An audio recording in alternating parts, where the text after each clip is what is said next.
TCC 1287 Do I really have to turn the other cheek? TCC 1287 Dois-je tendre l'autre joue? Cher Père, nous te disons merci pour cette opportunité et la proportion de regarder dans ta parole. Nous invitons l'enseignant de l'Église, le Saint-Esprit d'accomplir son ministère comme nous nous assemblons. Seigneur, nous te demandons d'oindre la parole qui sort de ma bouche pour qu'elle trouve des racines dans les cœurs de toute personne qui va l'écouter. Père, je te prie pour l'illumination, la révélation, la compréhension dans la pensée de tous ceux qui vont l'écouter. Seigneur, je te remercie de m'avoir fait ministre du Nouveau Testament et je te dis merci pour le succès de ce message du fait que le Saint-Esprit est l'enseignant. Merci Seigneur, cela ne dépend pas de moi mais tout dépend de toi, et tu es fidèle. Nous te donnons la louange et te rendons grâce dans le nom de ton Fils Jésus-Christ. Amen. Gloire à Dieu.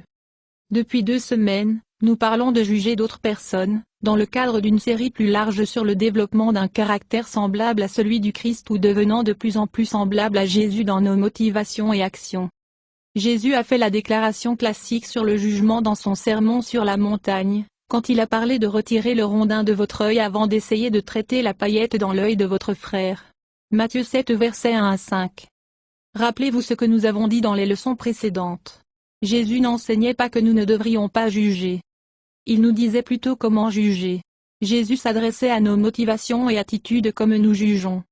Jésus nous a avertis contre le jugement sévère et critique d'une position de supériorité. Ce type de juger nous amène à regarder de haut et même mépriser les autres. Le jugement sévère et critique découle d'une attitude suffisante. Nous nous considérons meilleurs que les autres et les traiter de cette manière, même si c'est seulement dans nos pensées ou la façon dont nous en parlons. Luc 18 versets 9 à 12. Ce genre de jugement voit les défauts chez les autres, puis évalue les gens d'une position de supériorité. Je ne fais jamais quelque chose d'aussi stupide ou dégoûtant. Mais la Bible dit clairement que nous sommes tous capables de faire les mêmes genres d'erreurs et commettre le même genre de péché. I Corinthiens 10 verset 12 et verset 13. Ce genre de jugement se précipite pour juger sans avoir tous les faits ou comprendre les circonstances. Nous attribuons des motifs aux gens que nous n'avons aucun moyen de connaître, puis nous les traitons en fonction du pourquoi nous pensons qu'ils ont fait ce qu'ils ont fait, au lieu de se baser sur ce qu'ils ont fait. Proverbe 18 verset 13. Verset 17. I Samuel 16 verset 7. Ce jugement pécheur peut provenir d'un zèle mal placé pour les justes qui est en fait l'auto-justice. Votre évaluation peut être objectivement correcte, mais elle découle de la fierté ou de l'exaltation de soi. Êtes-vous un détecteur de fautes, un gardien de règles qui recherche les défauts chez les autres? Êtes-vous prompt à aider en offrir des critiques et des conseils non sollicités ou en essayant de donner une leçon aux autres avec vos mots? Avez-vous du mal à reconnaître le bien chez les autres? Ils font 10 choses correctement, et vous pointez sortir la seule chose qui n'est pas correcte. Ou présumez-vous qu'ils vont faire le mal avant qu'ils le fassent, puis les traiter en conséquence? Tout cela est de l'auto-exaltation ou de l'orgueil. Nous avons souligné dans les leçons précédentes que nous devons considérer ce sujet en termes de vue d'ensemble ou notre but créé. Dieu nous a créés pour devenir ses fils et filles saints et justes par la foi en lui, puis refléter ses attributs moraux, au monde qui nous entoure. Éphésiens 1 verset 4 à 5. Éphésiens 1 verset 12. I Pierre 2 verset 9. Jésus, dans son humanité, nous a montré et enseigné à quoi cela ressemble. Jésus a parfaitement exprimé Dieu les attributs moraux du Père, et nous devons le suivre ou imiter et copier son exemple. Le numéro 1 façon dont nous montrons Dieu est par la façon dont nous traitons les autres personnes. Lorsque nous examinons le contexte dans lequel Jésus a fait sa déclaration sur la gestion de la bûche dans notre propre œil avant de traiter avec une autre personne, nous constatons que Jésus dit que notre Père céleste est gentil avec les ingrats et les méchants et nous devons faire de même. Luc 6 versets 35 et 36. Jésus a dit que nous devons aimer ceux qui nous nuisent et ceux que nous croyons être dans l'erreur. Et, nous devons être miséricordieux et gentils, tout comme notre Père céleste. Matthieu 5 versets 44 et 45. Ce genre d'amour est une action, pas un sentiment. Nous devons traiter les autres comme nous voulons être traités et la façon dont Dieu nous a traités. Matthieu 22 verset 39. Matthieu 7 versets 7 à 12. C'est un sujet difficile à aborder puisque nous jugeons tous. Nous voyons chez les autres des choses que nous n'aimons pas ou que nous savons être pécheurs et ce n'est pas faux. Mais ce sujet soulève des questions difficiles. Jusqu'où devons-nous aller avec cela? Devons-nous laisser les gens nous marcher dessus ou profiter de nous encore et encore? Devons-nous être autour de personnes que nous n'aimons pas? Beaucoup d'entre nous ont des situations spécifiques où il y a des personnes dans nos vies, que ce soit la famille, les amis, patrons, collègues, voisins, qui rendent notre vie difficile ou apportent des dysfonctionnements et le chaos dans notre espace. À quoi cela ressemble-t-il d'être gentil, miséricordieux et aimant envers eux? Comment gérez-vous cela d'une manière pieuse, semblable à celle du Christ? Comment dépeignez-vous le Christ avec précision? Comme personnage lorsque vous interagissez avec eux? Nous allons aborder certains de ces problèmes ce soir. Comme toujours, dans des leçons telles que celle-ci, je ne peux que vous donner des principes généraux et demander à l'Esprit Saint pour vous aider, et moi, à les appliquer spécifiquement. Commençons par examiner d'autres déclarations que Jésus a faites dans le Sermon sur la montagne qui sont parfois compris à tort comme signifiant que nous ne pouvons pas juger, ne pouvons pas nous défendre, et devons laisser les gens profiter de nous. Matthieu 5 versets 38 à 42. Vous avez entendu qu'il a été dit, œil pour œil et dent pour dent. Mais je dis de toi, ne résiste pas à celui qui est mal. Mais si quelqu'un te gifle la joue droite, tourne vers lui l'autre aussi. Et si quelqu'un vous poursuivrait et prendrait votre tunique, qu'il ait également votre manteau. Et si quelqu'un te force à aller 1 mile, va avec lui 2 miles. Donne à celui qui te supplie, et ne refuse celui qui vous emprunterait. Ce sont des déclarations littérales. Sommes-nous vraiment censés laisser les gens nous faire du mal, nous voler et forcer? Nous devons faire un effort supplémentaire? Sommes-nous censés donner de l'argent à tous ceux qui le demandent, ou partir de notre compte bancaire pour quiconque veut emprunter de l'argent? Cela semble ridicule. Gardez ces points à l'esprit. La Bible n'est pas ridicule. Si notre interprétation d'un passage est ridicule, alors nous ne l'interprétons pas correctement. Dans ce même sermon, Jésus a dit, si ta main offense tu le coupes, Matthieu 5 verset 30. Jésus n'enseignait pas l'automutilation. Il utilisait un vif exemple pour décrire les mesures radicales que nous pourrions devoir prendre pour éviter de pécher. Dans ses déclarations tendre l'autre joue, Jésus traitait de notre attitude envers nous-mêmes et d'autres, ne nous donnant pas les règles sur la façon de se comporter dans des situations spécifiques. Si un homme violent et fou me frappe ou attaque ma famille, je peux défendre et protéger eux et moi. C'est à propos de mon attitude envers lui et d'autres qui me nuisent d'une certaine manière. Tout au long de son sermon, Jésus s'est concentré sur les motifs et les attitudes derrière nos actions. Tournez l'autre cheek, fais le 2e mile, donne tes vêtements à quiconque te demande, et laisse les gens emprunter de toi sont simplement des exemples que Jésus a utilisés pour illustrer son enseignement sur les attitudes et motivations appropriées pour les chrétiens. Jésus appelle les hommes et les femmes à se renier, à prendre leur croix et à le suivre. Si quelqu'un désire d'être mon disciple, qu'il se renonce à lui-même, c'est-à-dire, ignorer, perdre de vue et s'oublier lui-même et ses intérêts et prendre sa croix et me suivre, s'attacher fermement à moi, se conformer entièrement à mon exemple dans la vie et si nécessaire dans la mort, aussi. Matthieu 16 verset 24, Bible amplifiée. Jésus nous appelle à passer d'être centrés sur nous-mêmes, à être Dieu et les autres concentrés, au point où nous ne sommes pas facilement offensés, désireux de rembourser les gens, de revendiquer nos droits ou d'être rancuniers et avides. Tendez l'autre joue. Jésus nous exhorte à ne pas rendre le mal pour le mal et à se débarrasser de l'envie que nous avons tous. Doit riposter et te venger. Te défendre d'un homme qui t'attaque physiquement est très différent des représailles parce que quelqu'un vous insulte, vous manque de respect ou vous maltraite. Jésus est notre exemple de l'esprit qui nous pousse à tendre l'autre joue. 1 Pierre 2 verset 23. Il n'a pas riposté lorsqu'il a été insulté. Quand il a souffert, il n'a pas menacé de se venger. Il a laissé son cas entre les mains de Dieu, qui juge toujours équitablement. Bible du Semeur. Paul a suivi ou imité Jésus. 1 Corinthiens 11 verset 1. Notez ce qu'il a écrit à une église où les gens disaient des choses désagréables et fausses à son sujet. Peu importe ce que vous ou de qui que ce soit pense. C'est le Seigneur lui-même qui m'examinera et décidera. 1 Corinthiens 4 verset 3 et verset 4, Bible du Semeur. La tunique et le manteau. La tunique était un vêtement intérieur en forme de sac fait de coton ou de lin. Même le pauvre avait plusieurs tuniques. La cape était un grand vêtement d'extérieur en forme de couverture qui servait de robe le jour et une couverture la nuit. La plupart des gens n'avaient qu'un seul manteau. Selon la loi juive, le manteau d'un homme ne pouvait pas lui être retiré définitivement. Si vous preniez ce vêtement en gage, vous deviez le rendre de nuit. Selon la loi, vous pourriez être poursuivi en cour pour ta tunique, mais pas pour ton manteau. Exode 22 versets 26 et 27. Le point de Jésus était « Débarrassez-vous et n'agissez pas sur cette tendance égocentrique à exiger vos droits. » Cela ne signifie pas que vous ne pouvez pas aller devant le tribunal ou vous attendre à ce que la loi soit maintenue. Lorsque Jésus fut jugé la nuit avant sa crucifixion, le grand prêtre lui demanda ce qu'il avait enseigné. Jésus répondit, j'ai enseigné publiquement dans les synagogues et dans le temple. Demandez aux gens qu'ils m'ont entendu enseigner. Pour cette réponse, un temple garde a frappé Jésus au visage, et Jésus n'a pas tourné l'autre joue. Jean 18 versets 19 et 22. Jésus a protesté, si j'ai dit quelque chose de faux, selon la loi, vous devez donner preuve.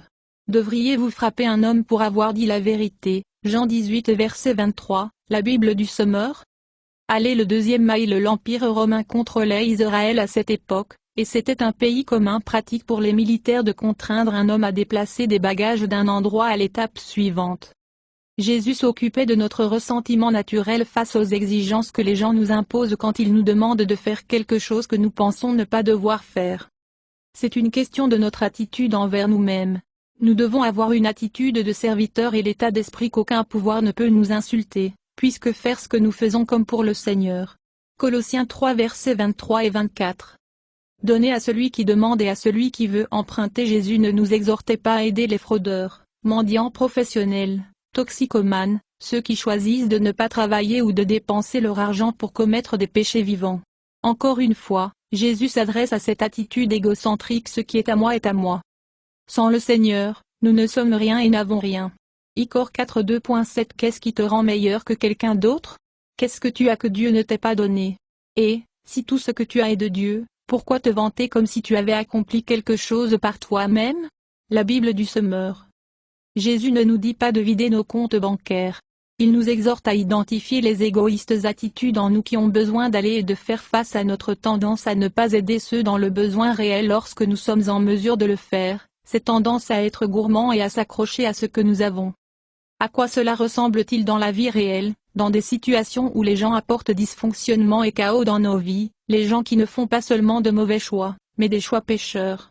Qu'est-ce que cela signifie d'être miséricordieux, gentil, et aimant envers eux? Jusqu'où allons-nous? Y a-t-il des limites? Quand nous parlons d'être miséricordieux et gentil par opposition à dur, critique et supérieur, nous ne disons pas que le péché et ses effets sur nos vies et celles des autres devraient être ignorés ou négligés. Nous servons un Dieu saint et ont été appelés à vivre des vies saintes. 1 Pierre 1 versets 15 et 16. Considérez ces principes généraux. Vous ne jugez pas à tort lorsque vous dites que ce que Dieu dit est faux et faux. Le problème est de savoir quelle est ton attitude dans ton jugement. Est-ce de condamner et punir ou de racheter et restaurer? Considérez si cette personne est un chrétien déclaré ou un incroyant, car notre objectif avec est différent avec chacun d'eux. Avec un incroyant, l'objectif principal n'est pas de les empêcher de pécher, mais de les amener à connaissance salvatrice d'eux, et engagement envers Jésus, et laisser le Seigneur régler cela avec la personne. Avec un croyant, le but premier est de l'amener à la repentance afin qu'il cesse de pécher et d'être restauré à Dieu. En péchant, je ne veux pas dire les luttes quotidiennes auxquelles nous sommes tous confrontés et échouons. Je parle d'un chrétien qui persiste dans le péché volontaire avec l'attitude que c'est acceptable pour eux pour faire ce qu'ils font. Je vais en dire plus à ce sujet dans un instant. Vérifie toi-même. Te vois-tu comme leur supérieur? As-tu tous les faits? Est-ce que leur comportement a une incidence directe sur votre vie? Avez-vous la plateforme, le droit, pour parler dans leur vie? Te soucies-tu vraiment de leur destin éternel? Reconnais-tu qu'ils comptent pour Dieu? Quelles sont les limites du chaos et du péché que les gens peuvent apporter dans nos vies par leurs mauvais choix ou leurs péchés comportements? Considérons deux exemples où Paul a tracé quelques lignes précises sur la façon de traiter ces personnes. Galates 6 versets 1 à 5. Frères, si quelqu'un est pris dans le péché, vous qui êtes spirituels, restaurez-le doucement. Mais fais attention à toi, ou tu pourrais aussi être tenté. Porte les fardeaux les uns des autres, et de cette manière tu accompliras la loi du Christ. Si quelqu'un pense qu'il est quelque chose alors qu'il n'est rien, il se trompe lui-même. Chacun devrait tester, examiner, ses propres actions. Ensuite, il peut être fier de lui-même, sans se comparer à quelqu'un d'autre, car chacun devrait porter sa propre charge, fardeau, nouvelle version internationale. Remarquez que ce passage fait de référence au transport de fardeau ou de charge. Un verset dit que nous devrions nous aider à les porter, mais l'autre dit que nous devrions porter notre propre fardeau. Le premier mot grec traduit fardeau ou charge suggère toujours quelque chose de lourd ou lourd. Le deuxième mot est différent et se réfère au fardeau de ses propres responsabilités. Il y a de nombreux points dans ce passage, mais considérez celui qui est lié à notre sujet. Nous devons nous aider mutuellement avec les lourds fardeaux, quelque chose qui est au-delà de la normale de la vie charge. Mais chacun de nous est responsable de porter les mêmes fardeaux avec lesquels nous devons tous faire face dans ce monde déchu, aller travailler, payer nos factures, obéir aux lois, éviter les activités pécheresses, etc. Si le lourd fardeau de quelqu'un est dû au fait qu'il ne s'occupe pas de ce qu'il est responsable de, les fardeaux de la vie, alors nous ne sommes pas obligés de les aider avec leurs grands fardeaux, ceux qu'ils n'auraient pas s'ils portaient leur propre charge. Mais notez que l'accent est mis sur vous et votre attitude envers la personne dépassée par un péché. Réalisez que vous êtes capable de faire exactement ce qu'il fait. Traitez-le avec douceur, dans la douceur, c'est la loi du Christ, Matthieu 7 verset 12, et sûr que vous prenez soin de vos propres affaires. 1 Corinthiens 5 verset 1 à 13. Encore une fois, il y a plus dans ce passage que nous ne pouvons en discuter maintenant, mais notez les points qui seront apportés à notre discussion. Paul a écrit un accord avec une situation sérieuse dans l'église située dans la ville de Corinthe. Un homme soi-disant chrétien couchait avec la femme de son père. Paul a dit à l'église, concernant celui qui a fait cela, j'ai déjà rendu un jugement dans le nom du Seigneur Jésus. 1 Corinthiens 5 verset 3, la Bible du Semeur. Vous devez livrer cet homme à Satan pour qu'il soit physiquement discipliné pour détruire les convoitises charnelles, qui l'ont poussé à l'inceste, afin que, son esprit puisse, encore, être sauvé au jour du Seigneur Jésus. I-Cor 5 2.5, Bible du Semeur. Cela a à voir avec la discipline de l'Église par le leadership, sujet pour un autre jour. Cependant, notez le point que les chrétiens peuvent et doivent juger. Paul a jugé l'homme et il a réprimandé les Corinthiens pour ne pas l'avoir jugé. 1 Corinthiens 5 verset 2. Verset 12. Pourquoi êtes-vous si fiers de vous, pour votre spiritualité? Pourquoi ne l'êtes-vous pas en deuil de chagrin et de honte? Pourquoi n'as-tu pas retiré cet homme de ta communion? C'est votre travail de juger ceux qui, à l'intérieur de l'Église, péchent par ces moyens. Bible du Semeur. Le jugement de Paul, décision sur la façon de gérer cette situation, était vous devez vous séparer de cet homme. Se séparer de l'homme, le mettre hors de l'Église, était en fait un amour, une action rédemptrice à prendre pour le bien de ceux qui sont dans l'Église et pour l'homme lui-même. Le péché a un effet corrupteur qui peut y attirer les autres. Ne te rends-tu pas compte que si même une seule personne est-il permis de continuer à pécher, bientôt tous seront affectés? Retirez cette personne méchante de parmi vous afin que vous puissiez rester purs. 1 Corinthiens 5 versets 6 et 7, Bible du Semeur. Il est acceptable de s'éloigner de quelqu'un qui persiste dans un comportement volontaire, pécheur et destructeur. 1. Pour votre bien, le péché a une influence corruptrice sur tous, et 2. Pour leur bien. S'ils subissent les conséquences physiques de leur péché, cela peut les réveiller et les amener à la repentance. En conclusion, rien de tout cela ne concerne les règles du christianisme. Il s'agit des attitudes et des motivations derrière notre comportement. Êtes-vous concentré sur le service, l'égoïsme ou le service de Dieu et des autres, dans tout ce que vous faites? Nous devons nous examiner sans être condamnables, ce qui ne produit pas de bons résultats. Pourtant nous devons être honnêtes avec nous-mêmes quant à la raison pour laquelle nous faisons ce que nous faisons.